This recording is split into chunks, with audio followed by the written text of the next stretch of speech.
Live from Drearber, this is the Locked Tomb podcast. I'm Amy. And I'm Mel. We're here rereading Gideon the Ninth by Tamsin Muir. Today we'll be covering Gideon the Ninth, chapters 7 through 11, which covers Gideon's first few days at Canaan House, including her duel with Nibirius. This is has my favorite part of this whole book is in this section. What? That we're going to be reading. Yeah. Wait, what part? I won't spoil it till we get there. All right. But hey, Amy, what's a Ninth House necromancer's favorite circus act? What is it, Mel? The trapezium. Oh my God. I knew it was coming. Do you know what your trapezium is? I feel like I should, but no. I had to Google it. So fun bone fact this week is that the trapezium is like a weirdly shaped bone found within your hand. Oh, okay. Cool. There's so many bones in your hand, but yeah, this is just one tiny one. I wonder how much research Tamsin Muir had to do on bones. So much research. Because there's some I don't know what like a bone specialist is actually called in doctor language, but someone is reading this and they're trying to catch her. An osteo, yeah. Oh yeah, osteo something. That would make sense. Yeah, I'm sure she did a ton of research. Or maybe she just already knew this all for some reason. She had fully memorized the body, like Mercy Morn. Yeah. Cool.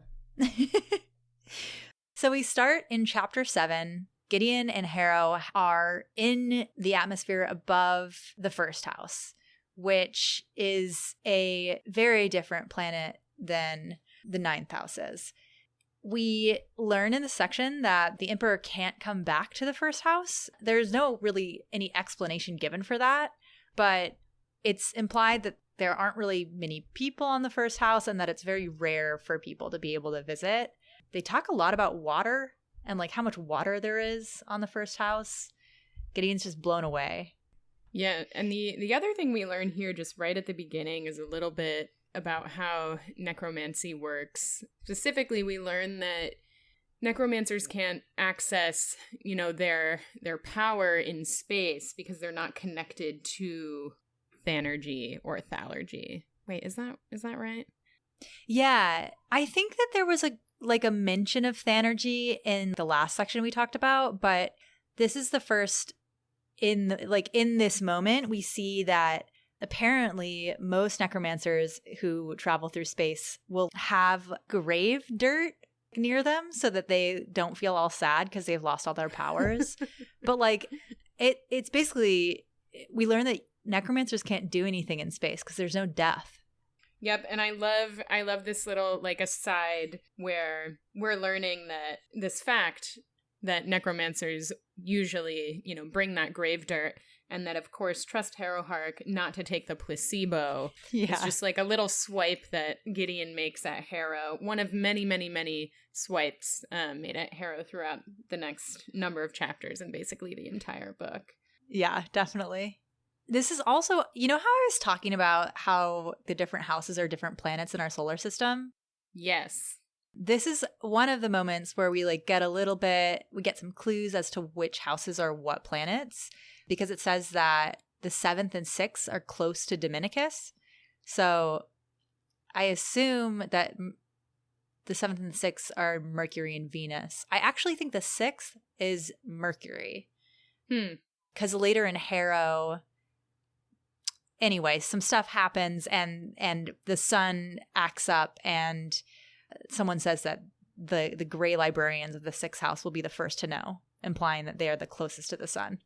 So that's kind of interesting. Also, I thought it was so interesting that Harrow, the bit where Harrow says the planet is a grave, she must be able to feel the after effects of the mass extinction that happened on Earth that started necromancy, which is really cool, even though it doesn't really lead to much.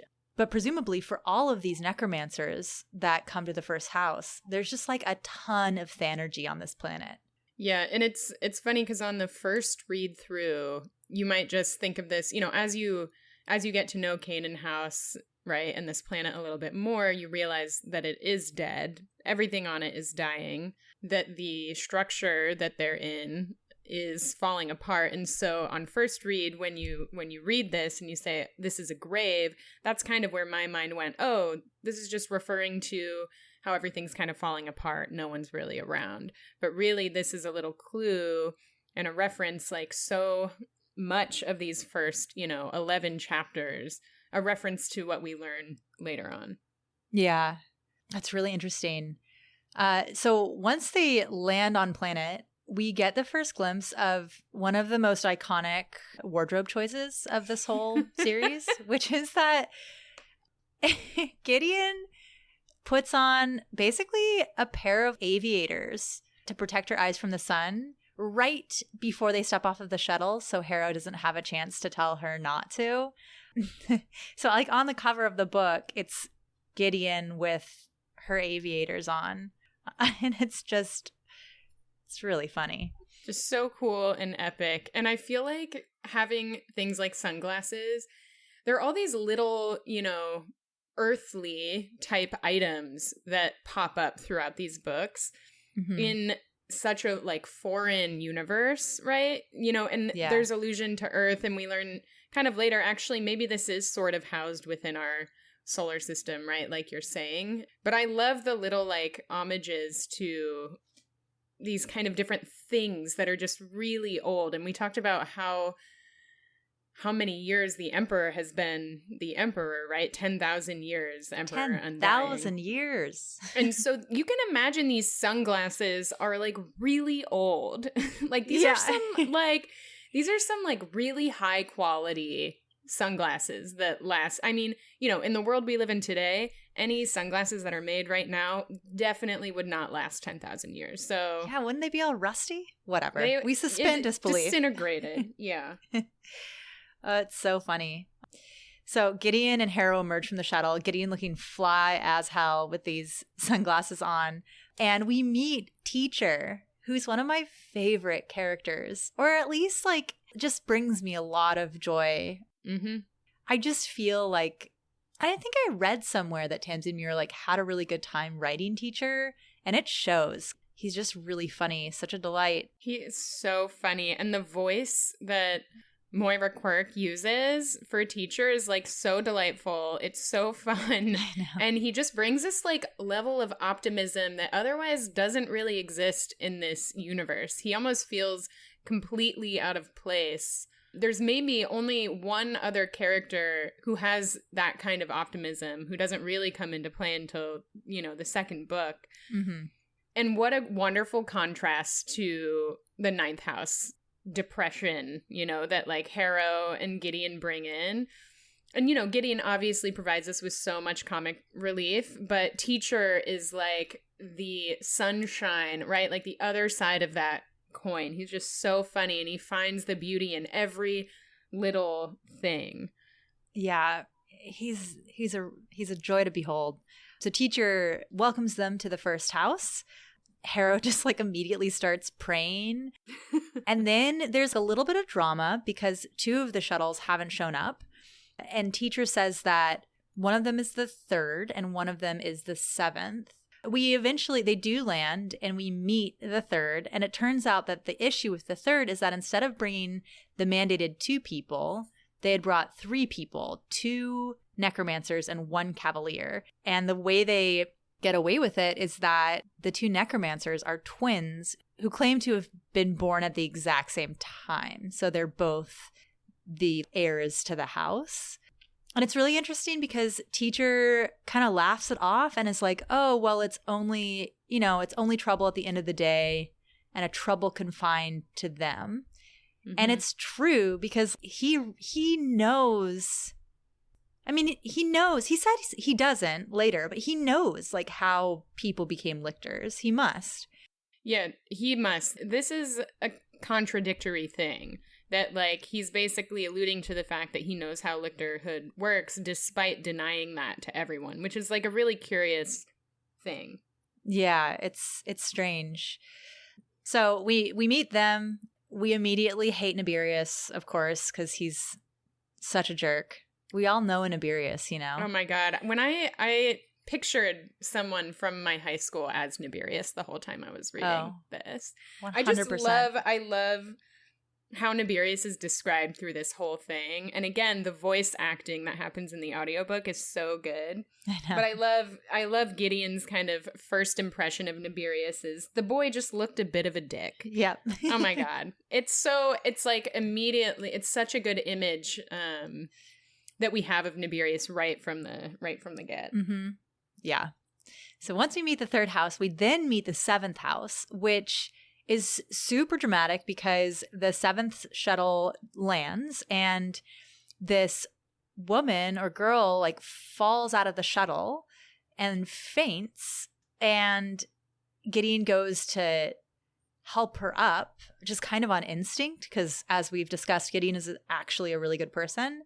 And then this woman's cavalier puts a sword to Gideon's neck, and it's this very tense moment where Dulcinea, we learn that this is Dulcinea, the heir to the seventh house, and her cavalier Protesilaus. And there's just this very gay moment between Dulcinea, Harrow, and Gideon where Harrow's like really protective of Gideon and is like, this is my girlfriend.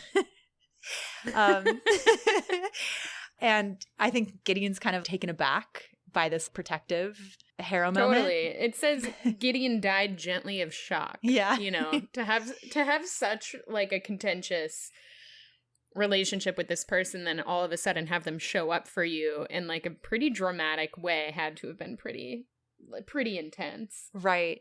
I am a little bit confused about this because their shuttle was held back, but I don't understand why. Obviously, she's sick, and that's what they're claiming is the issue. But I imagine the issue is actually that they must be able to tell that there's like sort of a discrepancy. Can they tell that there's a dead body aboard the ship? There's definitely one dead body aboard the ship, right? And this is a plus like one dead puppeted body. Right. Big spoiler here, y'all. But, you know, we put Dulcinea in air quotes here, right? We think this is Dulcinea right now. But in fact, it's not Dulcinea. This is Cytherea. Who's a lictor. She's a lictor. But similarly from the same house, right? With the same sort of genetic disease. Mm-hmm. But no one knows this. And so I do think, you know, when we learn about the discrepancies between, you know, with the third and the seventh, that's all foreshadowing for a lot of things that are going to come out later. And you can really gloss over it on the first read through, but there's so many clues around, you know, who Dulcinea actually is here. Oh, yeah. That Protesilaus is dead, yeah. Right? Just from like the empty look in his eyes, or him not really saying anything, or not making any moves until Dulcinea kind of like directs him as such. And so there's a lot of clues here about what's going on. But on the first read through, you would have no idea. Yeah. What was actually happening here. And in fact, this is a passage that I came back to. Once I finished the book, I came back to this passage to read it again, to really just kind of marvel at the writing here. There's nothing that kind of falls through the cracks. Everything here is like really intentional. Mm-hmm. And yeah, I think the discrepancy was there's a dead body on the shuttle. Right. And I can't remember if we learn what happens to the dead body, other than, you know, we know that the shuttles are all gotten rid of. Well, it's put in the incinerator, right? I thought that was Protesilaus in the incinerator. It's both of them, I think. But then Cytherea later, weird. Anyways, I think she holds on to the actual Dulcinea's body for some time. But we can talk about that later. I think a really interesting thing in this bit also is that I'm pretty convinced, having read this many times, that the priests all know who this is. You know, you mentioned that, and that it's an interesting take. And then after rereading it, after you said that, I agree. I think you're right. Yeah, and it's weird. The priests are weird birds. I'm not entirely sure like how they operate, but there's a bit where teacher says, "Oh, lady, you should not have come." And I kind of feel like you you can just see that you could take that as like, oh, it's like, oh, you're too sick to have come. But I think it's more of a like, wow, this lictor has come back and it can only be for bad reasons. Like, you shouldn't have come. I think there's a bit where it says, it's like the priest was far less worried than discouraged or disconcerted, which also I feel like was a bit of a clue. I think they know. They're not really human, but they know that they know who this is. Right. And they're not pleased about it, but they also don't do anything about it, which is really interesting. I mean, that's kind of the theme of the priests, right? Right. Like, they don't interfere with anything that's going on. They're there to kind of facilitate this process, but not to interfere. And they clearly are following their own sort of guidelines or rules in what their participation looks like for this. And so it makes sense that they wouldn't interfere with a lictor, with Cytherea, because they also don't necessarily know why she's there. They just know she is. Yeah, and I guess their only recourse would be to contact God. And like, they're not going to do that because that's, I don't know if they know that that's what she wants, but they know enough that they're not going to do that. Right. Anyway, so it's a really interesting scene, especially on the second read through or fifth read through. And then we go inside. Everyone, after this little bit of drama, everyone heads inside into this big atrium. I just want to take a second to say that the descriptions of the first house, like the descriptions of everything, but especially of the first house, I just want so badly for someone to do like concept art of the first house. Maybe someone has. If you are listening to this and you know of any like environment concept art for anything to do with the Locked Tomb, then please let us know, because it just sounds so beautiful and haunting. Yeah, the first time I read through, I really kind of just sped through the descriptions. It's kind of something I do when I read fantasy. I am so eager to find out what happens, and I am a sucker for different characters and getting to know them that I gloss over the descriptions of, where they are. But having the privilege to read through this 3 times, oh my God, what a lovely thing to slowly read through the descriptions of Canaan House. It is a really incredible, I feel like I know exactly what it looks like in my head because the description is so well done. Mm-hmm. And there's so much use of metaphor and simile and analogy in all of this that really gives us a real sense, not just for what it looks like, but what it feels like to be there. Yeah. Yeah, it's really cool. So in this beautifully described atrium, we kind of just get a teacher gives them a rundown, and they start with a common prayer, which is funny because it's the moment where we as readers learn that, and I think the moment where Gideon is reminded that the religion that the Ninth House practices, which is basically worshiping this tomb, is different from what the other houses practice, which is worshiping the Emperor, Undying, Necrolord Prime, because Gideon doesn't even know the common prayer, which is pretty wild. That is so wild. And the other reason why I love the common prayer is because as we learn a lot later, God is such a dick and kind of a jokestery, weird dad jokey kind of guy. And this common prayer is so reverential to him. And that's sort of a theme throughout, every part of these books is no one really takes themselves that seriously. I mean, Harrow does, of course. But, as we're going to get to with all the other characters that are introduced in these next couple of chapters, it's everyone is kind of a bit of a fool. They're funny. And you have this, it kind of reminds me of how, you have books or shows like Game of Thrones where everyone is just so serious all the time. And I always have this weird feeling when I'm watching things like that or reading things like that where I'm like, these people don't seem real. How could you be so put together and like made up perfectly all the time, and also be engaging in like really intense diplomacy, you know, conversations or violent battles and all of that. And I just feel like Tamsin Muir throws all that out the window and is like poking fun at that kind of trope in your sort of traditional, you know, Western fantasy kind of settings that are sort of medieval, where everyone's just taking themselves so seriously and they speak like, you know, like not real people.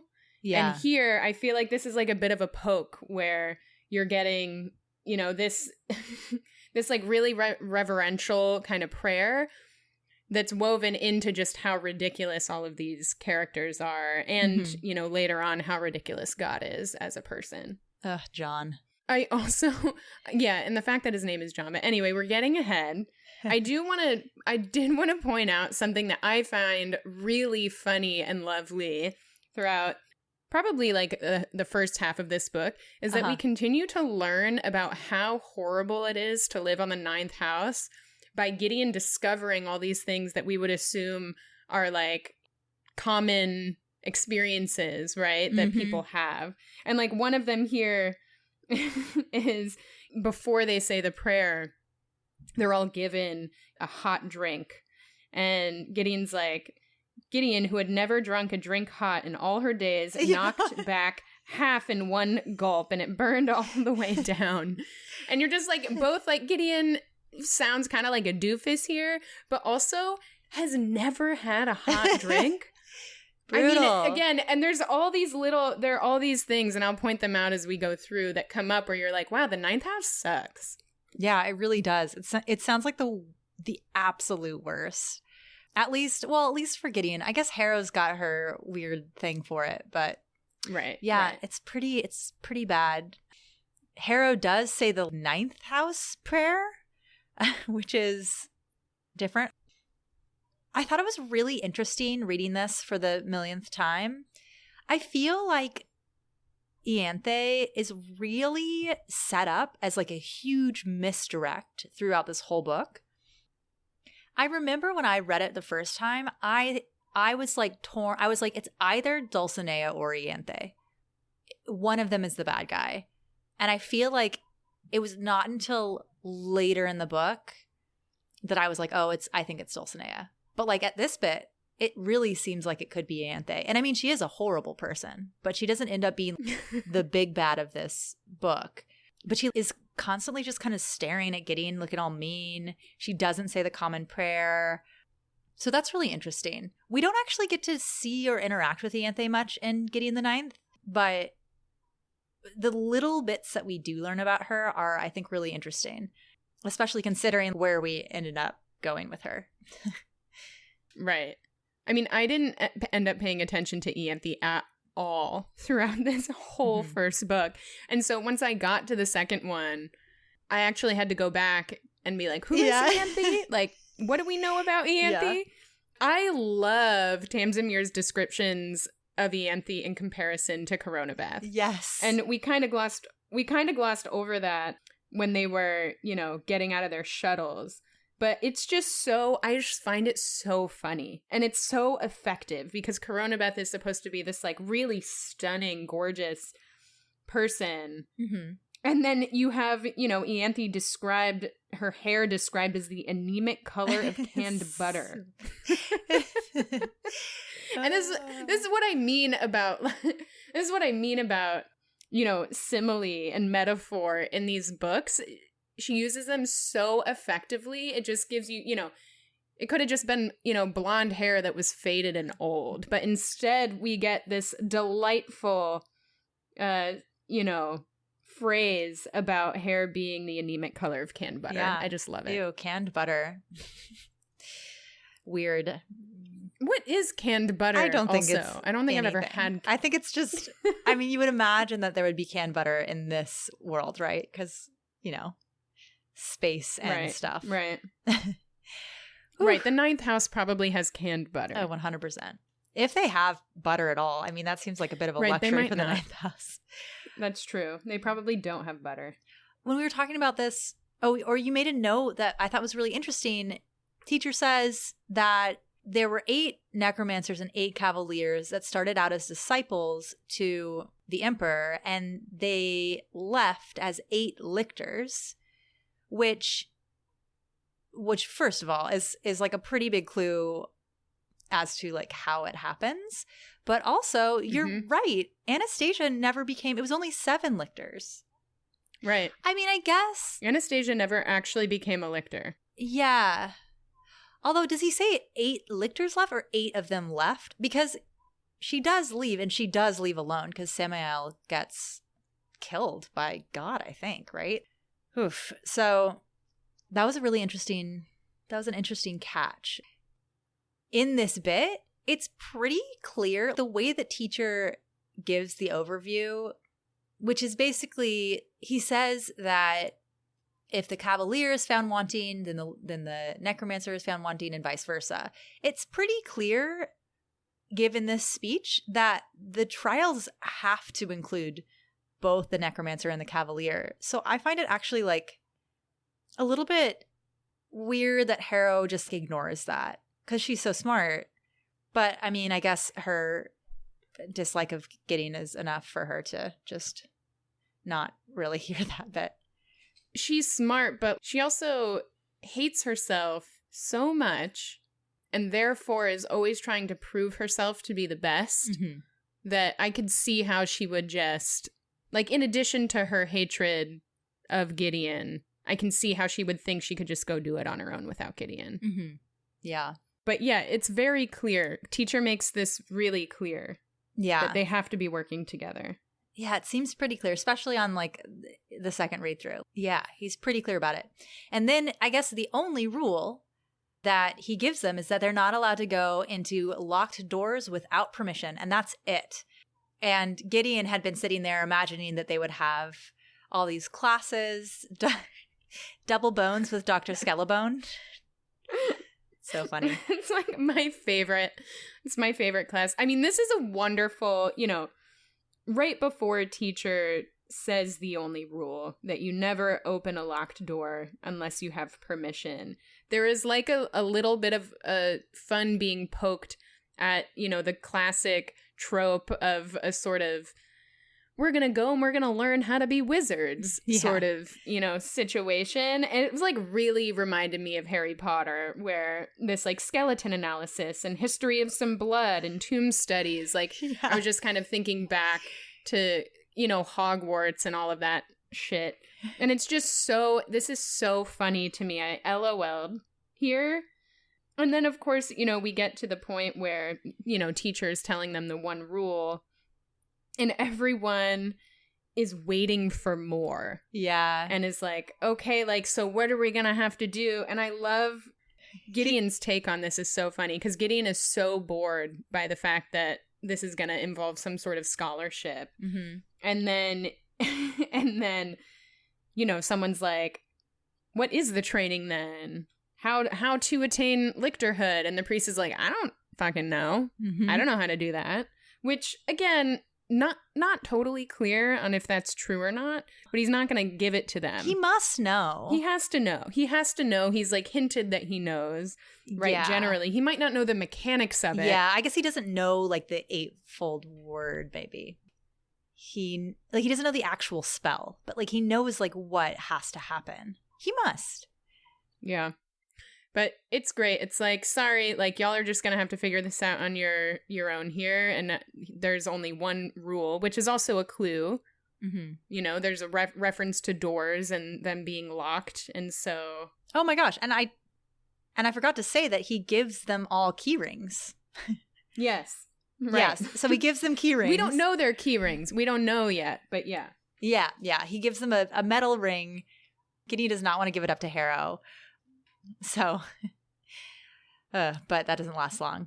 So they finish up their little meetup in the atrium. They're led to their quarters. I thought it was really funny that Gideon is so confused as to why it's dark. And Harrow's like, dude, it's nighttime. This planet spins faster than ours. And then I looked up the length of a day on Pluto. It's 6.5 Earth days. Wow. I mean, I can't imagine they're staying up for 6 days every time that they wake up on the ninth house, but a day is much longer on the ninth house.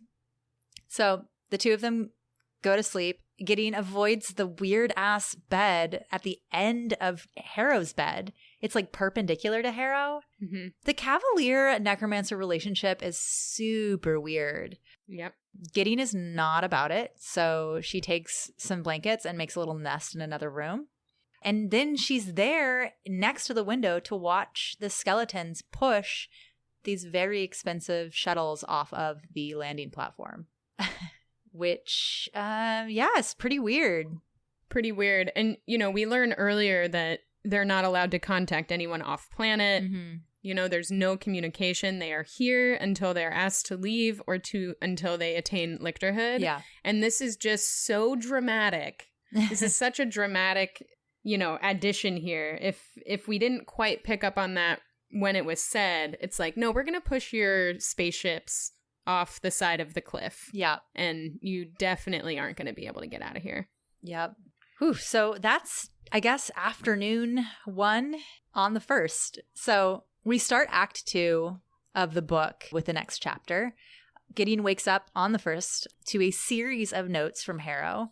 She's stolen the key ring and has basically left Gideon a series of instructions, including that she's not to look for Harrow, that she's not to speak to anyone, that she needs to paint her face. It's just like a barrage. I mean, what I love about these notes is it shows actually how well Harrow knows Gideon. Oh, yeah. Like Harrow knows that Gideon's not going to listen to the first note, and then knows like that Gideon's not going to apply her face paint correctly, right? So she just like keeps going at Gideon. Yeah. So I love this little piece here because it's kind of cute. It's like annoying, but it's also kind of cute because you can see how well they actually know each other. Yeah, they really do.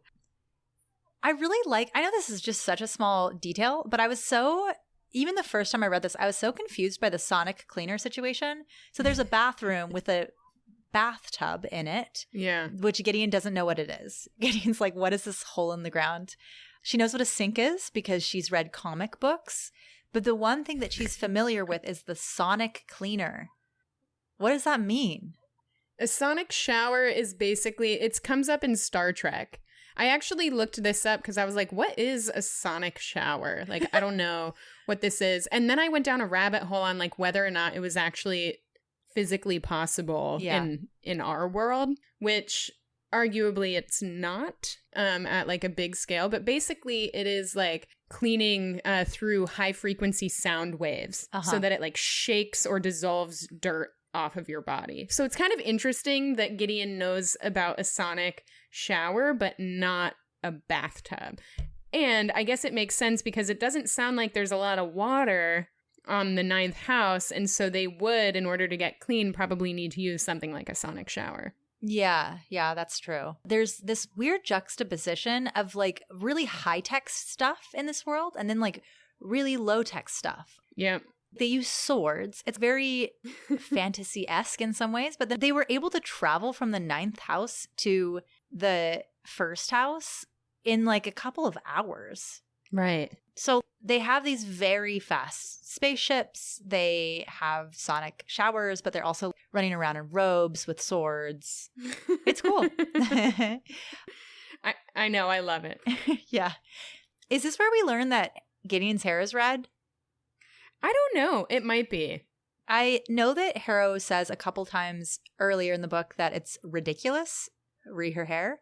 But I think this might be the first time where it says that Gideon's hair is red. I guess you know that because the cover of the book has a picture of Gideon with her hair very red. Right. If you had the book, but if you're listening to it, you might not have known. I guess that's true. Yeah. So Gideon finally makes it out of the room with like 70 notes. Her face is painted. She's looking like a real ninth house nun. And she goes to get breakfast. This next bit actually is just so funny where Gideon just kind of like hangs out. She goes to breakfast. We get another beautiful description of the environment. And she meets Magnus and the ghastly teens. The ghastly teens. Horrible teenagers. Magnus is the cavalier of the 5th house. He's just a really nice guy, just a good guy. That's pretty much all we have to say about Magnus. He's the only person who like goes up to Gideon and says hi, tries to shake her hand. Gideon doesn't know what to do about it. And the whole time that Magnus is trying to be friendly to Gideon, the teens, who are the necromancer and the cavalier of the 4th house, are throwing like this little teen fit of embarrassment behind him. And it's so funny because I didn't realize this when I was listening the first couple times. Even though narration, she does like use a very quiet, small voice. In the book, it's literally smaller font. Yep. Which is really funny. I love that. So funny. Tamsin's editor was just like, sure. Sure thing. Let's do that. It's interesting here because I when I first read this, I didn't fully understand the relationship between the 4th and the 5th house. Uh-huh. And specifically, you know, it seems like up until this point, we get the idea or the sense that the 9th house is not at all in contact with any of the other houses. Right. And so going into it, I assume that's the case with everyone. Uh-huh. And we learn throughout the book that actually some of these characters have histories with each other. Yeah. And that is so different than the 9th house relationship to any other house. And this is like the first example of that we see, where you have these 2 ghastly teens who clearly have a relationship with Magnus, but they're from 2 different houses, aka 2 different planets, and yet somehow have a really close relationship. And if you get curious about it on, you know, your read through, you can actually go to the back and read a little bit more about each character and kind of learn that, well, actually they've studied under Abigail Pent, who is Magnus's wife, who is a necromancer, who we don't meet yet. But you get more of a sense for the relationship. But I was really confused the first time I read through this because everyone is sort of placed in an adversarial kind of position with each other. This seems like a competition, even though it isn't presented as a competition between each house. Like, the assumption is that they'll all attain lictorhood. I mean, I guess the reader's assumption, right? Right. It's the reader's assumption, but it's how the characters actually act. They act like it's a competition. Right. They're withholding information from each other. But at no point does the teacher say, hey, like 3rd house, don't share what you find out from, like, you know, with the 9th or whatever. Mm-hmm. And so I was also kind of curious about the 4th and 5th relationship because it doesn't seem like Magnus and these kids are competing against each other. It actually just seems like they have some sort of relationship, and it's cordial at the very least and parental at most. And so that was really interesting. Yeah, for sure. It is really strange to think that so many of these houses have that. First of all, they're so much bigger than the 9th, I assume that they have many, many people, and that they all hang out and go to each other's birthday parties. Yeah. It's so weird. Which, again, we don't know that yet. But we do end up learning that. And it is fun to, you know, when you read this again, have that context when you're reading through and like even understand more deeply what's going on between each of these characters. Mm-hmm. Yeah. This is also the point in time where Tamsin Muir spends like, I don't know, 3 paragraphs talking about how sophisticated these skeletons are. Oh, yeah. Which will come into play later. Yeah, that's really important. And again, something that you could easily gloss over. But, you know, there's reference to the fine motor control that would be the envy of any necromancer. Yeah. And the sheer amount of complex programming each skeleton followed would have taken all of the oldest and most gnarled necromancers of the Loch Tomb months and months. And so really alluding to how much power is here in Canaan House and kind of alluding to some other things that might be going on that we don't fully understand, but we do know that there's like really sophisticated necromancy happening at least. Yeah. And, you know, down the road, we learn a little bit that it's kind of beyond just, you know, what 9th house folks are doing with their skeletons. Mm-hmm. Yeah, it is really interesting. After breakfast, Gideon just wanders. We kind of get a sense of the scope of Canaan House while she's wandering, because she just kind of keeps on going in loops. It's huge. She can't keep track of where she is. It's built like a maze. But at the end of this wandering, she finds basically she finds the workout room. There's a big recess in the ground, which, you know, you later learn is a pool that doesn't have any water in it. There's like a big mirror over a whole wall. There are a bunch of swords hanging up. And also, weirdly, coming off of this training room, although I guess it isn't so weird considering whose rooms it is, there's this hallway hidden behind a tapestry, which leads to this door, which is sort of like creepy and out of place. I get the impression that it's kind of like an industrial hallway, and at the end of it is this weird carved snake castle door. And Gideon tries to open it, which is so funny because we later learn how dangerous everything in this place is. Can't open it, and then leaves and covers up the door like to the hallway again with the tapestry. And at that moment, she hears people coming, and it turns out that it's the third house. And Gideon kind of hides in the shadows. And the third house, we get a great interaction where they just are bickering, and Nibirius is talking about like what he thinks the competition is, or like what he thinks the trial is. And he insults Ianthe, I think, right? And then in this weird, super messed up power dynamic moment, Coronabeth grabs his ear? Ianthe insults Coronabeth, and Nibirius tries to defend Coronabeth. So this is a really fun read the third or fourth time. Again, because you know these characters so well. Right. I love you understand the hierarchy of who's in charge here of the three of them. And what's wonderful here is there's so many clues about Coronabeth. This is going to be a spoiler about Coronabeth not being a necromancer here. Right. Because she's a great big bimbo. A great big bimbo. You know, there's really the kind of Nibirius is complaining about this competition. And Ianthe is essentially like, well, it's actually a good thing that they didn't just throw us in a room and have us do some necromancy, because then they would have found out that Coronabeth, you're like really thick. Yeah. And, you know, upon the first read, you're like, oh, well, I guess Ianthe's just saying Coronabeth's not very bright. And then it goes on, you know, since the already poorly hidden fact of you being a great bimbo would have come to light so quickly that it would have broken the sound barrier. So Ianthe's just like really kind of ragging on Coronabeth's absence of necromancy here. And she's like really, really harsh. And Nibirius is trying to defend Coronabeth.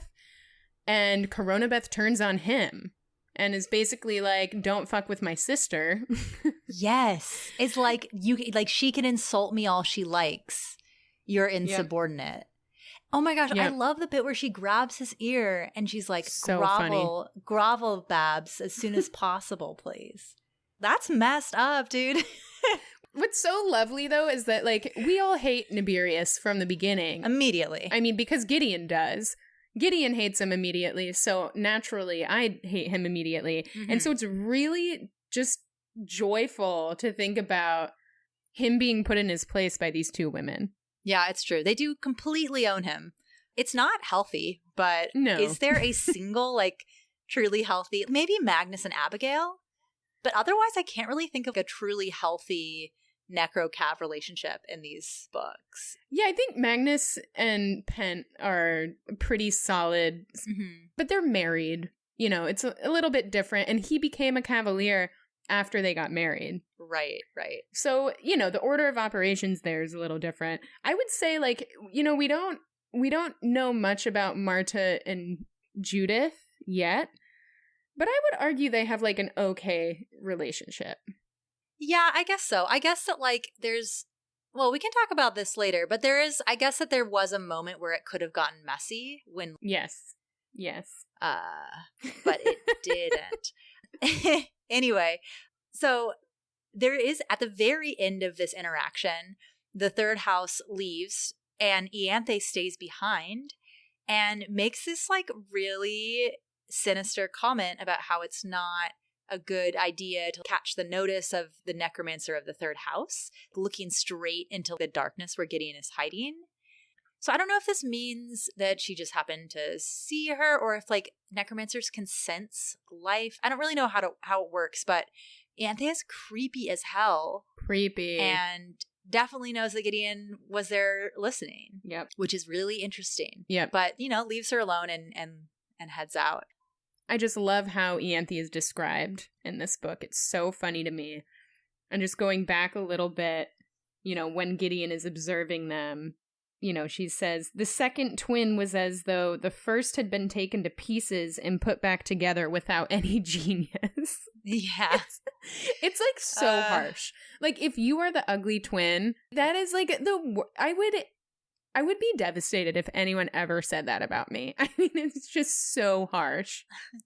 And it's funny though also because in Harrow the Ninth, we get a little bit of a different perspective because we're seeing it from Harrow's eyes more. Yep.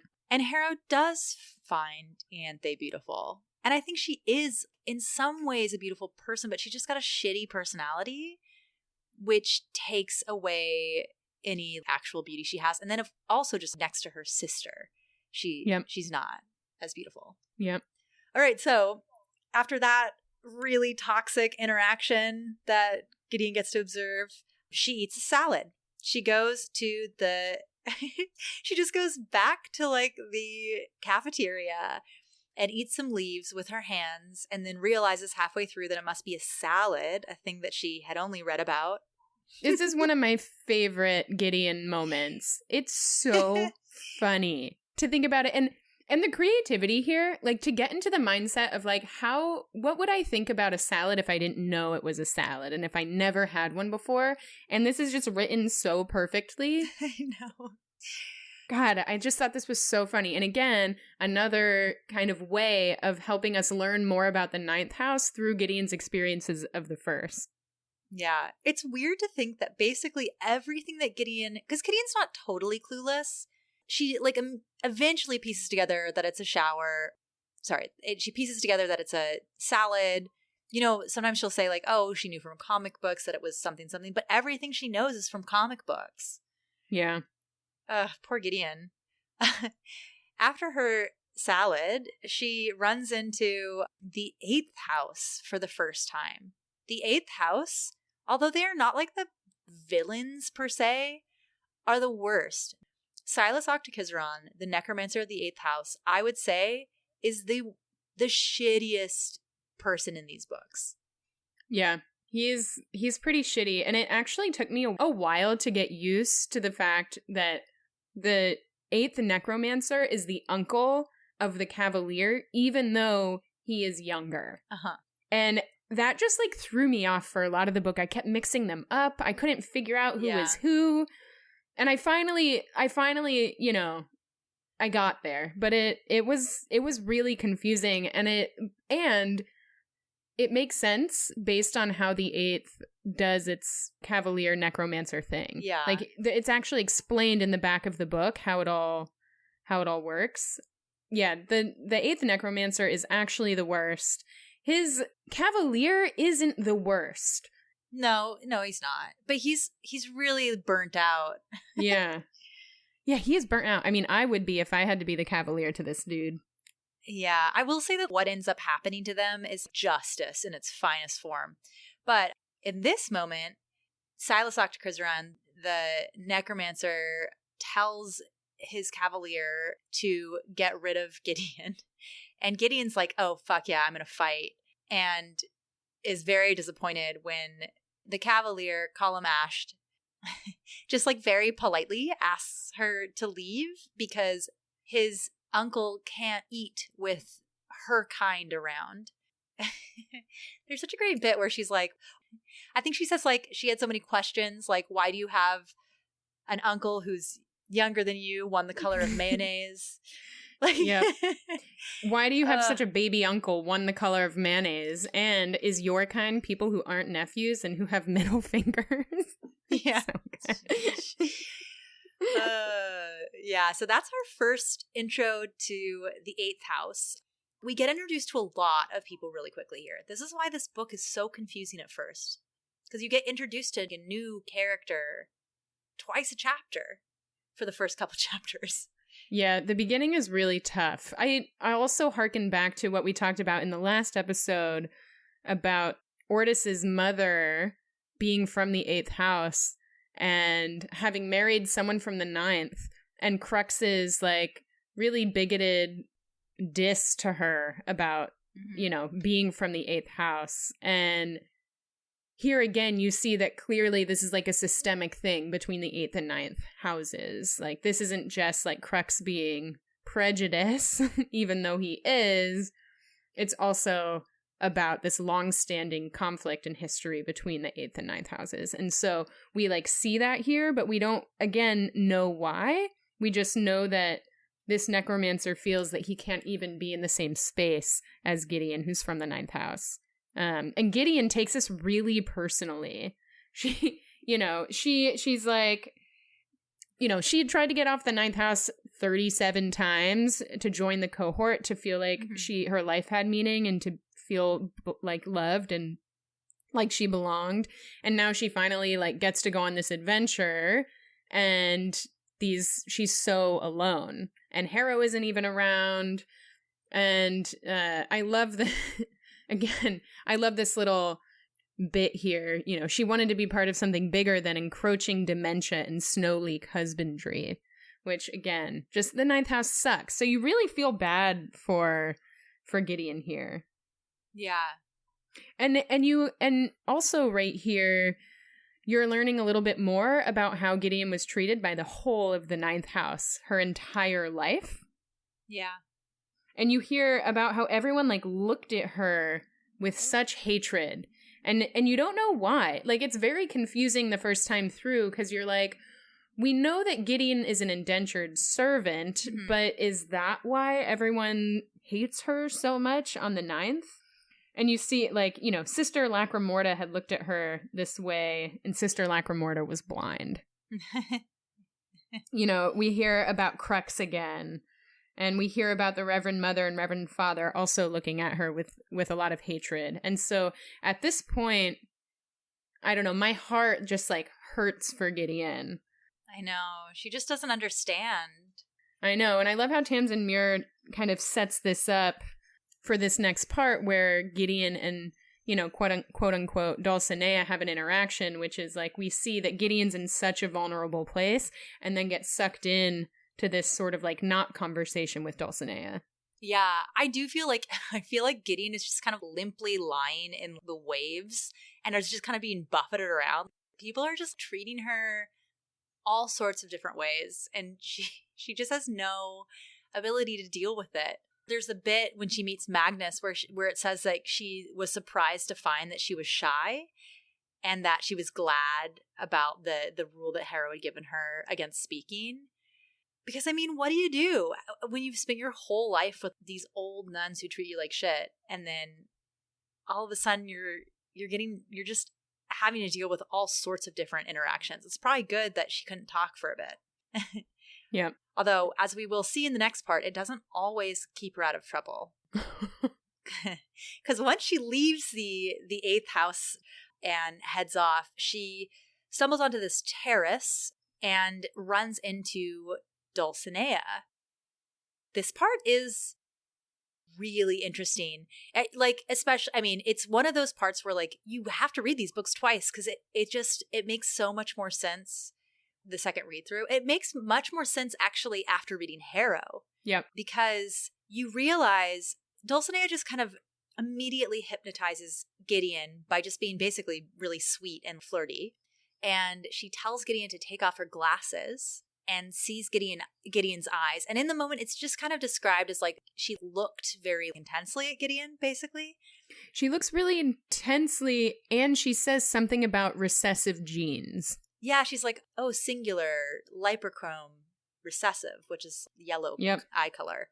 And what we don't know until we've read Harrow is that she's putting together this monumental fact that God lied to all of them about what it took to become lictors. And I won't go into it too hard because we'll get so much more into it in Harrow. This moment must be like devastating for Cytherea. Yeah. All of a sudden, I mean, Cytherea had already decided that she was not pro-God, but in this moment, I mean, it must only be confirming her anger. I just can't imagine that moment for her. I mean, you know, she's ends up being like shitty and making some really confusing and horrible decisions, but in that moment, seeing it confirmed, it kind of breaks my heart. Yeah. I mean, you think about, once again referencing how long Cytherea has been alive. Yeah. And throughout any sort of interaction with quote-unquote Dulcinea, aka Cytherea, there's always this reference to like an agelessness, right? And the first read through, you sort of assume like, oh, well, because she's so sick, she seems a lot older than she is. But that's not what is actually going on. She's actually been alive for like, I don't know, thousands and thousands of years. Yeah, I think almost 10,000 years. Almost 10,000 years. And so you get a sense here too that, and you know, we'll talk about this at the end of the book, but how insubstantial all of these people must seem to Cytherea in the scheme of her life and what she's gone through with God and this like 10,000 year long deception. And so it's funny here because what we think is a big revelation in this section is that she discovers, you know, she asks Gideon to pull out her sword, and the way that Gideon holds it reveals that Gideon is used to wielding a long sword. Yeah. And that seems like the big reveal on the first read through, where you're like, oh damn, Dulcinea knows Gideon isn't actually like the cavalier that she's supposed to be and has discovered the secrets of the ninth house. But that is not even at all a big deal here. But it's what Gideon feels like is a big deal. And then, you know, again, not until Harrow do you want to go back to this particular passage and read it again and get the full emotional experience of like what this means for Cytherea in this moment. Yeah. I mean, because in some ways she does really love God or John, but it's so complicated for her. But like, because of her feelings for the Emperor, Gideon, and like realizing in that moment who Gideon is, it's just, I feel like that's why she treats Gideon also with such tenderness, is because she, as much as she is angry at John, she also has spent 10,000 years worshiping him, you know? Mm-hmm. Oh, it's so complicated. Yeah. I was a little confused about this one bit where Dulcinea says that she wanted to be a nun on the ninth house when she was 13. Is this like a lie, or is it like a weird timeline situation? Because my impression was that Cytherea came to the first house later than some of the other disciples, but was there at age 30 or whatever before Anastasia fucked up the lictor process. Or had Anastasia like already tried and failed and had been like sent off? We should look into that. My assumption here was that even though there's no real interaction between the ninth house and the other houses, in Cytherea's youth, the ninth house did exist. Because Cytherea was like... Would it have? Because... Yeah. Wasn't Cytherea on the first house with Anastasia? And with Alecto? Was she that old? Was she the older one? I don't know. We should take a look at the order of, because they were all kind of staggered. I thought that, this is what I thought had happened. I thought that basically the first couple lictors, or like the disciples were there, like Augustine and Mercy were there very early, right after the resurrection. And then some people came later, including like Anastasia. And then I think Cytherea might have been one of the latest one, or like the last ones to come on. But then I thought everyone was there, including Alecto, God's bodyguard. And that they all were like working on the lictor process together, and then Anastasia failed. Shortly thereafter, everyone else succeeded, but then also Alecto was put down. It's like all very like the timeline of like the resurrection and the first 100, 200 years at Canaan House is a little confusing to me. Yeah, I think it warrants some mapping out. Yeah, that'd be great. If you're listening to this and you have an idea of why she would have said this, or like how this works out in the timeline, hit us up. So finally, at the very end of this chapter, Gideon has this like panic attack when she realizes that Dulcinea knows that she usually uses a longsword. But then Protesilaus shows up and just says it's shut, which is like pretty cryptic. I assume it's one of the lictoral doors, probably the last room that they go to. Mm-hmm. But then, well, who knows? It's probably not that important, but he's shut a door, or something has been shut, or he found something shut. Here's what I'm confused about. So we, upon read through number 2 or 3 or 9, yep, we know Protesilaus is dead, and that Cytherea is puppeting his body. Mm-hmm. How did he talk? I assume that in the same way that she can control his body movements, she can control his like voice box. I don't know if he's like programmed or if it's like an in the moment situation. I assume that you kind of like when you're puppeting a body like this and you're as talented as you're a lictor, you can basically program the body almost like you would a skeleton. So it kind of reacts as it would have in life, but it's actually dead. So she would have been like, I have a task for you, go do this thing, and then come back and tell me if it's shut. Then he can respond. Got it. That makes sense. Yeah. I think it's just like part of the puppeting. He can be magically given the ability to like use his voice. Because it is just like another muscle, right? Right. That makes sense.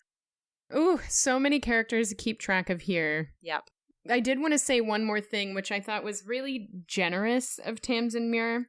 Mm-hmm. And helpful, because at this point in the book, you are a quarter of the way through. Mm-hmm.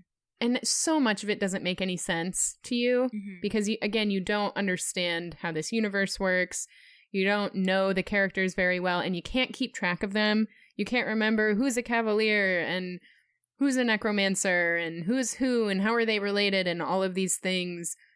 You're kind of dumped on. And quote-unquote Dulcinea says something to Gideon to the effect of like, the seventh doesn't do well with ghosts. We offend them.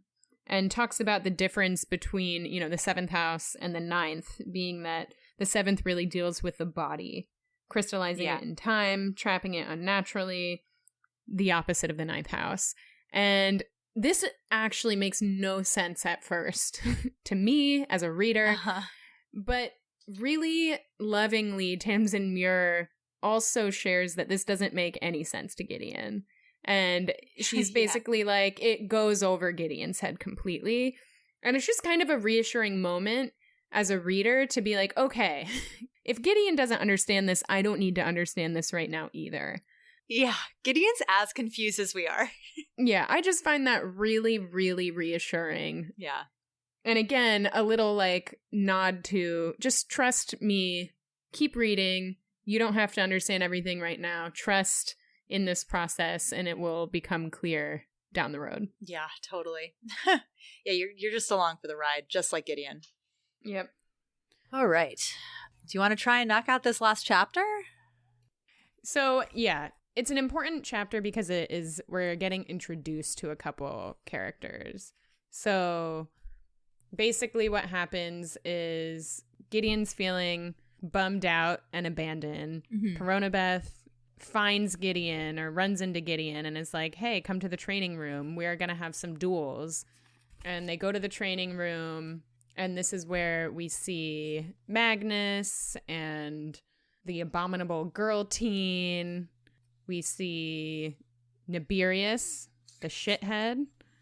and Dias. So they're all in there, and we kind of get to know who they are in this chapter. Right. Yeah. But most of the chapter is just Tamsin Muir shitting on Nibirius. Yeah, that's for being such a douchebag. So and true.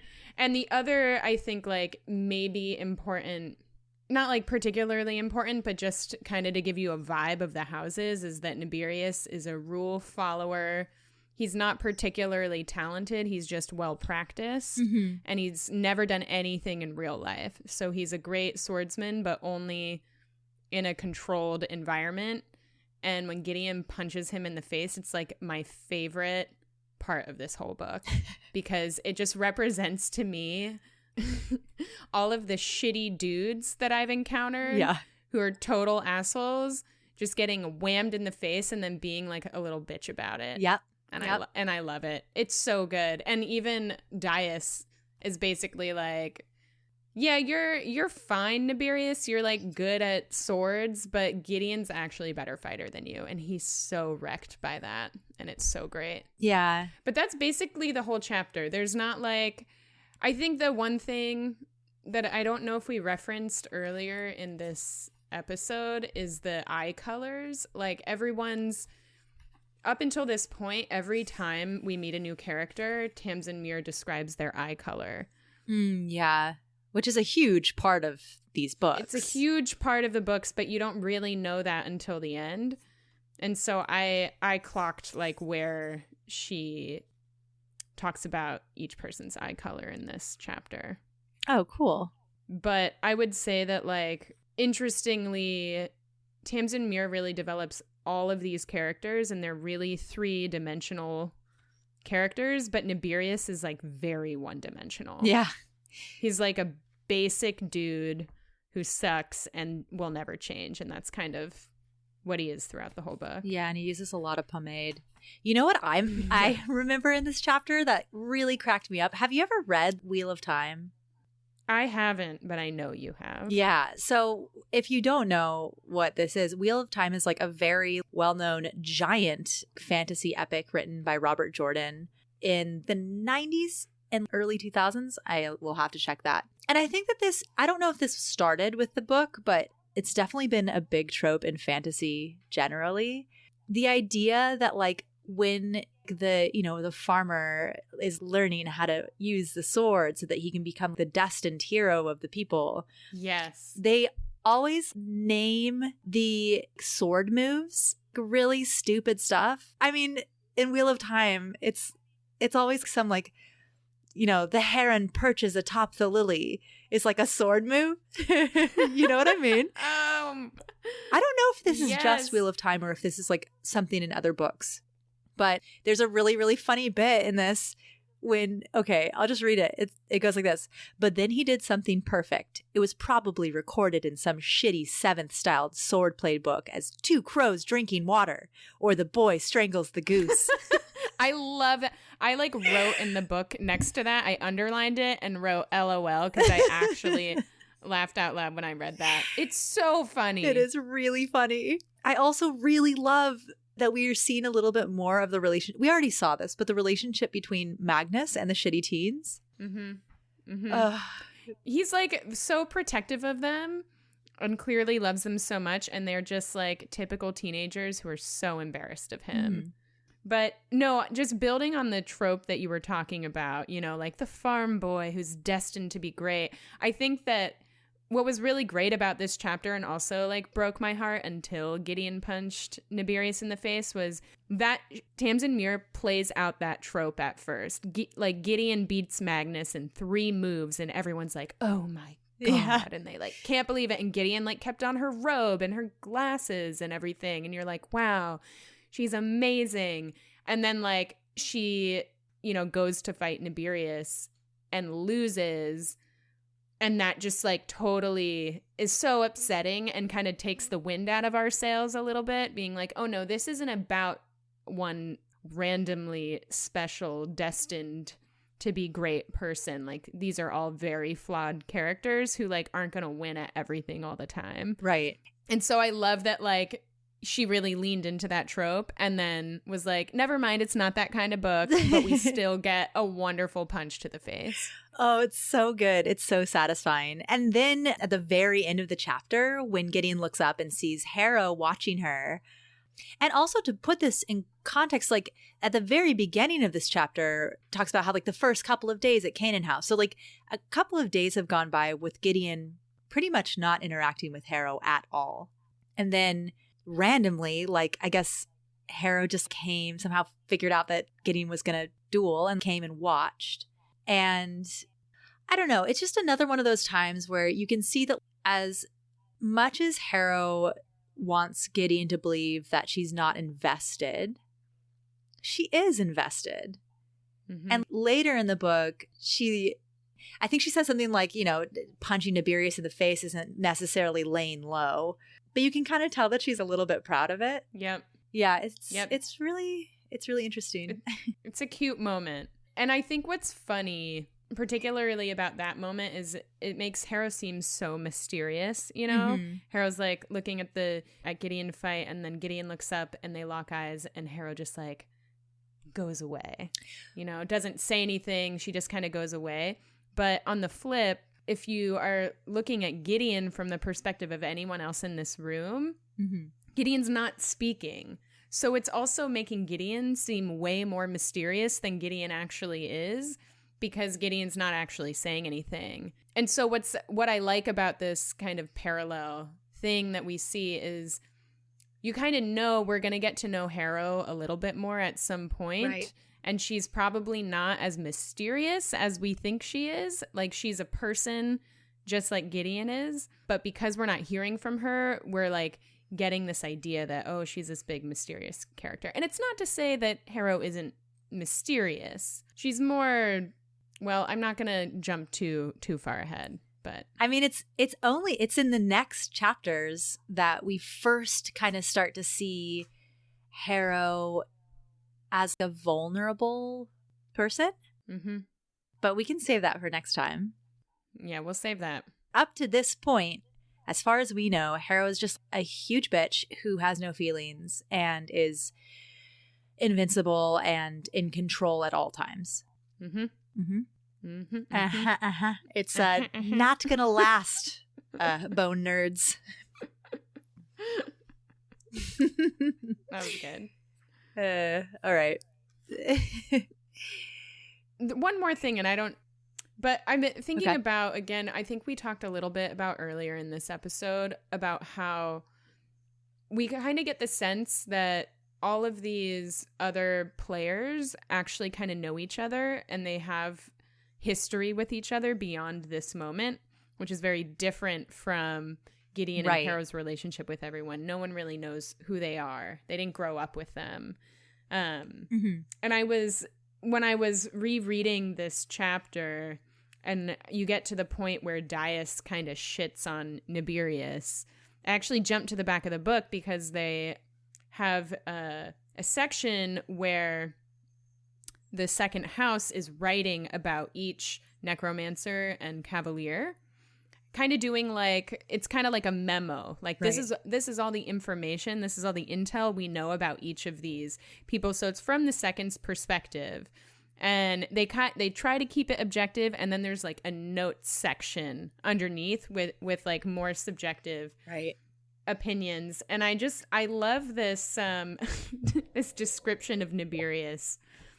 I think is so funny. And I'll just read it. He also has an extremely good opinion of himself and his swordplay, an opinion that Lieutenant Dias notes occasionally aligns with reality.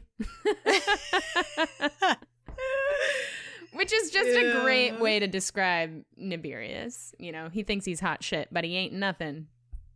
Honestly, I feel like some of the characters that have really grown on me the most, like rereading this stuff over and over again, are the second house. I mean, especially after the appendix additions to Harrow the Ninth.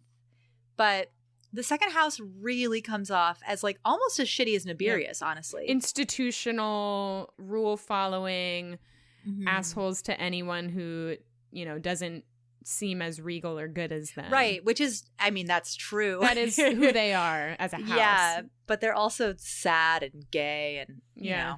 They're like very complex characters. And you don't totally get that, I think, until that particular, like particularly the very end, actually like post-end of Harrow. Yeah. But it puts everything into a totally different context. I mean, and I also love that Lieutenant Dias is like, she's just like so unimpressed with Nibirius. Even though Nibirius is technically he is technically a good sword fighter, Dias is not an idiot. She's been on the front lines. Like she knows that he's just a showboat. Yeah, she's like, I've actually done this for real and survived, and you have done nothing. All right. Well, I think that pretty much covers it, Mel. So we should probably wrap it up here for today. Thank you guys so much for joining us. It's so exciting to be doing this. If you liked listening, please rate and review us wherever you're listening to this podcast. And if you have questions or comments or want to point something out that we missed, send us a question on our website, locktoompod.com, or on Twitter at locktoompod.